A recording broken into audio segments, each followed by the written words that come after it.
Hey guys, Jared back here again, making another quick video talking about the machining trade, the tool and die trade, kind of going over is it worth getting into money-wise, some things you need to know going in, like education, stuff like that, and then we're kind of talking more about like what to expect when you actually start working in the trades.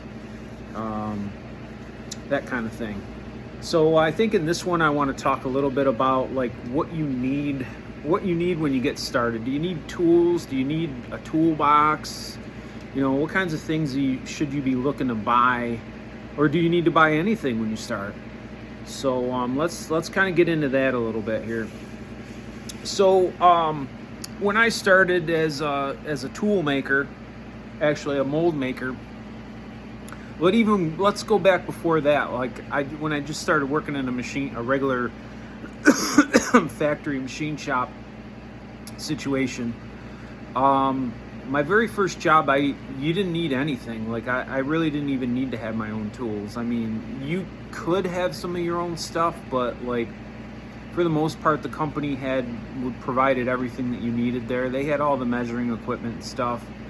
They had mics that were calibrated and everything that were to be used to measure the parts, and they had calibrated gauges and stuff like that. So you really didn't need anything. Fast forward to when I actually started working in more of a tool room, machine shop sort of situation. That's when you kind of needed to start having your own tools a little bit.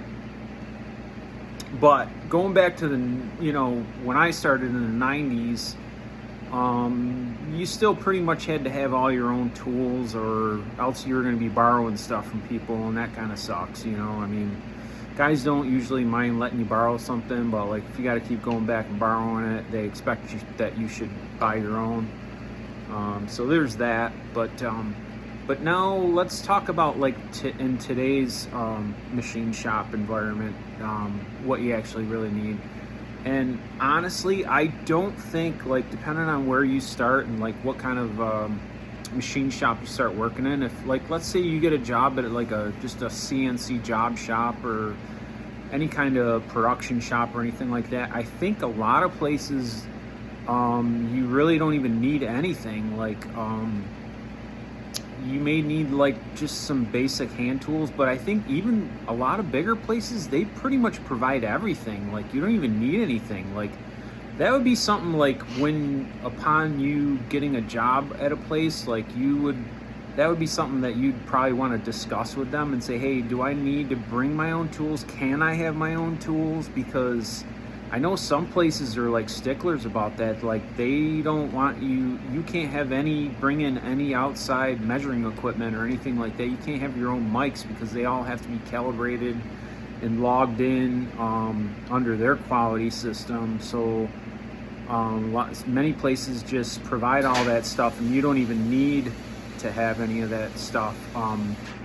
My job that I work at now, we can have all of our own tools and everything, but any final inspections or documented final inspections have to be performed with their gauging and their measuring equipment that's calibrated and logged into their quality system and stuff. So we can use our measuring tools for referencing purposes, measuring while you're making the parts and things like that, but we can't use them as a final inspection unless they're calibrated and logged into the company quality system. So do you really need to have anything? I would say if they allow you to bring in tools, I think your best bet is to just get yourself a good pair of Digimatic 0 to 1 micrometers, the digital kind with a ratcheting thimble would be good. In fact, I think Michitoyo sells a set where you get a pair of 6-inch digital verniers and a pair of 0 to 1 digital micrometers. That would be a good investment right off the bat. And maybe a scale, 6-inch scale. I wouldn't go too nuts right off the bat until you actually get into the job and see what you actually use and what you need on a daily basis. I mean, it may be just as simple as having like a pack of Allen wrenches and like just a couple of common hand tools and like, you know, a pair of 0 to 1s and a pair of verniers, and that would probably be, and a calculator. Definitely a good scientific calculator. You should probably have one. I think that probably would go without saying anywhere. So just that, I think that would be a good start right there. I don't think you even necessarily have to come in with like a whole big toolbox full of stuff right away. Like, now if you're going to get into the tool making side of things, you know, working in a tool room and stuff like that, that might be a little bit different. Like, you may want to like get a small box, a small bench box or something like that, and have some things in there and start slowly accumulating some tooling and stuff like that. But like in a general machine shop, I don't think you have to necessarily start out with a whole lot.